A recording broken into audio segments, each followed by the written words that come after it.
하나님 은총이 함께하는 오늘 되시길 바랍니다. 오늘이 벌써 목요일입니다. 요즘 한 주간이 참 어떻게 이렇게 빨리 지나가는지요. 시간이 빨리 지나간다는 얘기는 한편으로 보면 우리가 나이가 조금 들었다는 얘기입니다. 나이가 들었다는 얘기는 과거를 뒤돌아보면 한편으로 뭔가 또 후회할 것이 조금 있는 것 같고요. 또 미래를 이렇게 한번 생각으로 훑어보면 또 뭔가 해야 될 것 같은 어떤 부담스러운 일이 또 있습니다. 그죠? 어떤 인생이 정말 행복한 인생일까? 정말 성공적인 인생일까? 물론 거기는 답이 없어요. 그죠?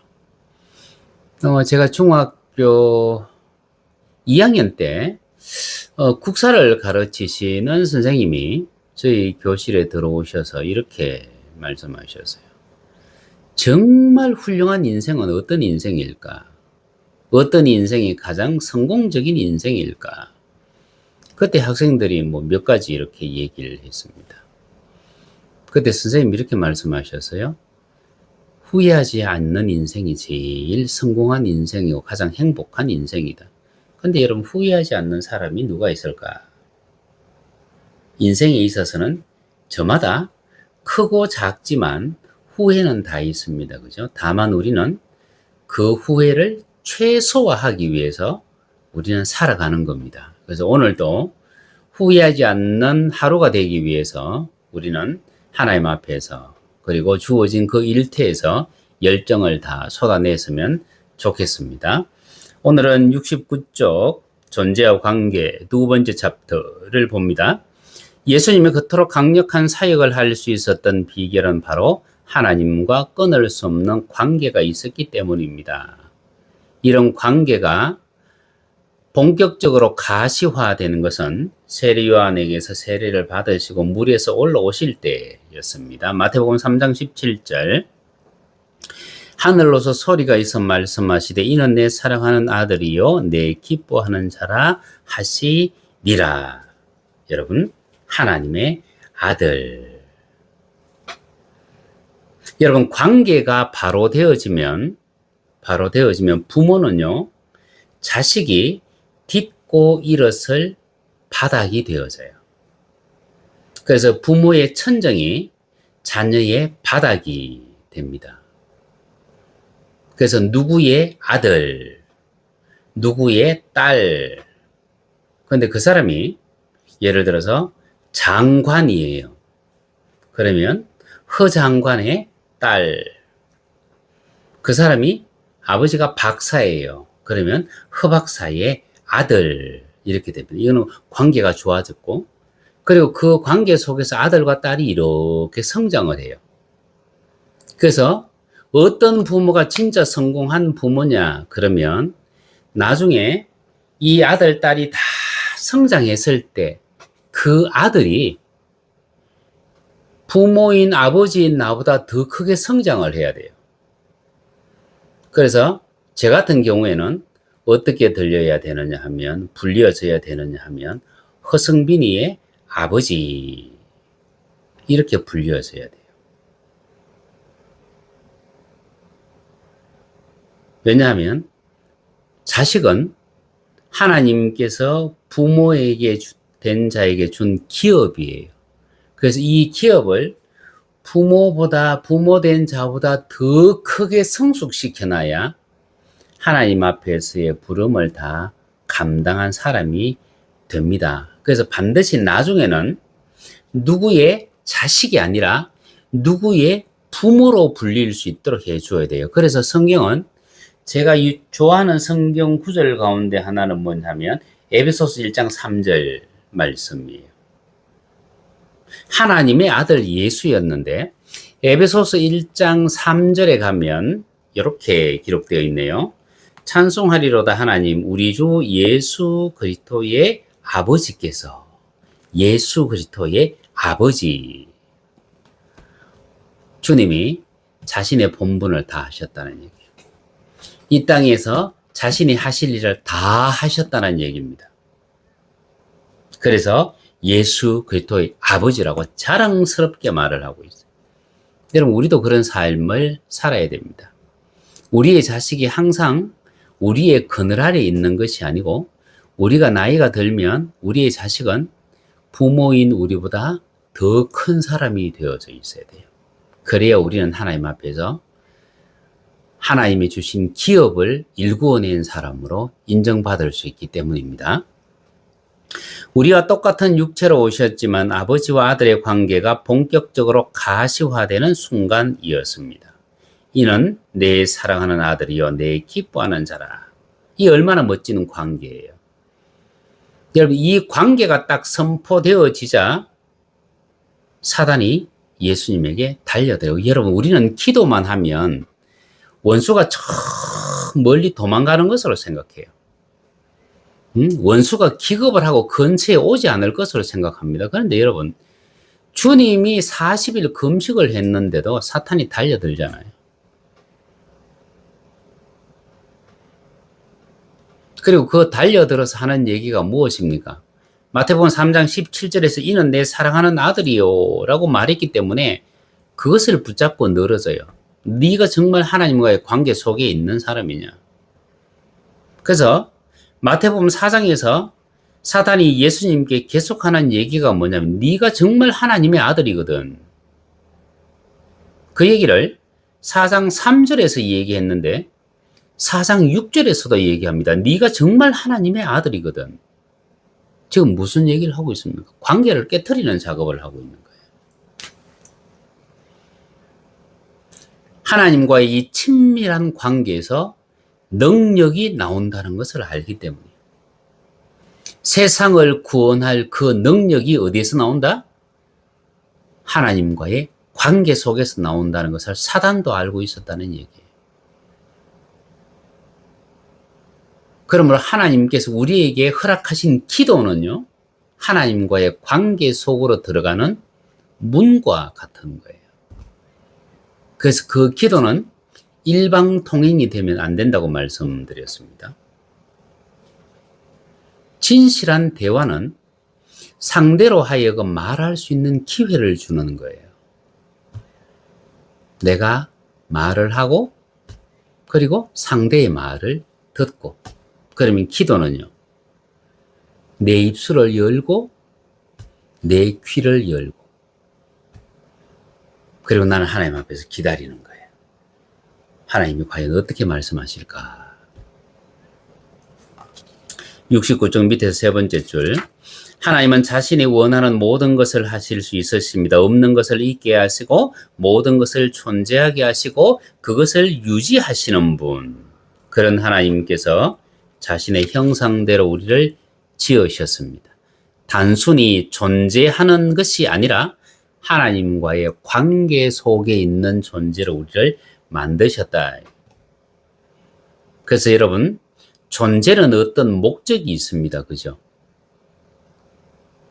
그런데 관계는 관계 그 자체가 목적이라고 말씀드렸습니다. 그래서 하나님은 우리를 무한한 기쁨으로 우리를 보신다. 그리고 우리를 만족스러워 하신다. 70쪽 네 번째 줄, 세상에서 끊을 수 없는 관계가 무엇입니까? 부모와 자녀의 관계는 한쪽이 죽더라도 끊어지지 않습니다. 여러분, 저희 아버지는 지금으로부터 44년 전에 돌아가셨네요. 그런데 호적 등본을 떼니까 아직도 저는 그분의 아들로 나와 있어요. 죽어도 안 끊어진다는 얘기죠. 그런데 하나님은 영원히 살아계시잖아요. 그러면 하나님과 우리의 관계는 끊어진다, 안 끊어진다? 안 끊어진다. 그래서 이 관계가 중요하다. 자신의 형상대로 우리를 지으신 하나님께서는 이제 창조주와 피조물의 엄청난 격차를 뛰어넘어 우리의 아버지가 되셨습니다. 하나님과 우리의 관계는 죽음조차도 끊을 수 없는 아버지와 자녀의 관계입니다. 그런데 아버지와 자녀의 관계라는 이 말이 여러분 편하고 그리고 여러분을 기쁘게 합니까? 아니면은 여러분들을 불편하게 합니까? 아버지와 자녀의 관계. 아버지로부터 사랑과 공급, 그리고 인정을 받았던 사람들은 하나님과의 이 관계를 굉장히 편안해 할 거예요. 그런데 아버지로부터 책망, 아버지로부터 공급함이 부족하고, 그리고 아버지가 공포스러웠던 사람은 하나님과 자녀의 관계라고 얘기하면 여기서 불편함을 느낄 거예요. 우리는 그런 부분들이 혹시 있다면 그런 부분들을 다시금 다듬고 하나님 앞으로 나가야 합니다. 하나님은 우리의 10년 혹은 20년 후의 모습을 보고 인정하시는 것이 아니며 현재 모습 그대로 인정하십니다. 다만 더 나은 모습으로 변화하고 성숙하길 원하십니다. 우리는 하나님께서 원하시는 변화와 성숙을 위해 해야 할 일을 하나님 앞에 물어야 돼요. 하나님 이렇게 하여 주시옵소서가 아니라 하나님 어떻게 하면 되겠습니까? 하나님 무엇을 할까요? 하나님 이렇게 하여 주시옵소서. 우리의 생각과 우리의 뜻을 관철시키기 위해 밤을 지새우는 기도가 필요한 것이 아니에요. 하나님의 뜻을 묻는 지극히 단순하면서도 한편으로 보면 너무나 간단한 이 기도가 우리에게 필요한 거예요. 하나님, 이런 일이 있습니다. 하나님 어떻게 할까요? 다윗이 왕이 되어졌을 때 블레셋이 쳐들어왔습니다. 우리식으로는 어떻게 기도합니까? 하나님 블레셋을 물리쳐 주시옵소서. 물리쳐 주실 줄 믿습니다. 그리고 뭐야? 성전에 머리 꼴박고 있어요. 주실 때까지. 근데 다윗은요, 하나님, 주님, 제가 어떻게 할까요? 올라갈까요? 하나님 올라가라. 다윗이 올라갔을 때 하나님은 다윗과 함께 하셨고 그 승리의 영광을 누구에게 줘요? 다윗에게 주는 거예요. 우리가 어떤 문제에 봉착했을 때 우리가 하나님 앞에 엎드린다는 그 이유 때문에 우리가 움직이지 아니하면요, 하나님은 그 영광을 우리에게 주실 수가 없습니다. 우리가 하나님 앞에 엎드려 있다는 그 이유로 우리가 승리자가 되는 것은 아니에요. 우리가 하나님과 함께 나아가서 승리했을 때 원수가 다시 우리를 근접하지 못하는 거예요. 그래서 하나님은 우리가 그렇게 하기를 원하신다.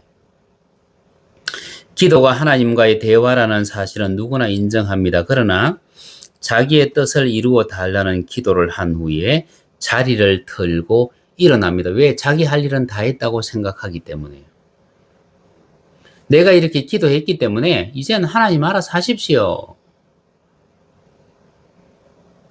그런데 내가 진짜 하나님과의 관계 속에 있다면 어떤 기도를 해야 되겠습니까? 하나님과의 관계 안에 있는 우리는요, 하나님 앞에 3분을 기도했으면 5분, 10분을 기다릴 수 있는 지혜가 필요합니다. 그래서 하나님의 뜻을 물어라.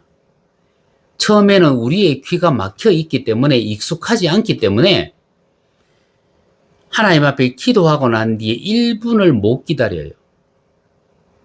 내 입에서 자동적으로 또 기도가 나와요. 내가 하나님의 응답을 기다리려고 했는데 내가 또 기도를 했네? 또 내가 먼저 또 조잘거렸네? 내가 또 기다려야지. 그렇게 해서 계속해서 기다리는 훈련을 하는 거예요. 하나님이 우리의 주인이시고 우리보다 더 높은 생각과 완벽한 계획을 가지고 계시는 천지의 주제시라면 우리가 잘 되기를 원하는 우리 육신의 부모하고는 비교가 안 되잖아요. 그죠? 우리의 질문에 우리의 육신의 부모가 입을 닫고 외면한 적이 있습니까? 어떤 대답이든지 해 주시잖아요. 아빠 이거 어떻게 할까? 그렇게 물었을 때 대부분이 어떻게 하면 좋겠어? 이렇게 한번 해봐. 우리 하나님은 우리의 육신의 부모보다 더 큰 지혜를 가지고 계시고 더 놀라운 계획을 가지고 계시고 그리고 더 정말 우리가 감당할 수 없는 섭리 속에 계신 분이에요. 그러면 하나님과의 온전한 관계 속에 있다면 우리는 하나님께 방법을 물어야만 된다. 그리고 하나님께서 말씀하실 기회를 우리는 줄 수 있어야 합니다.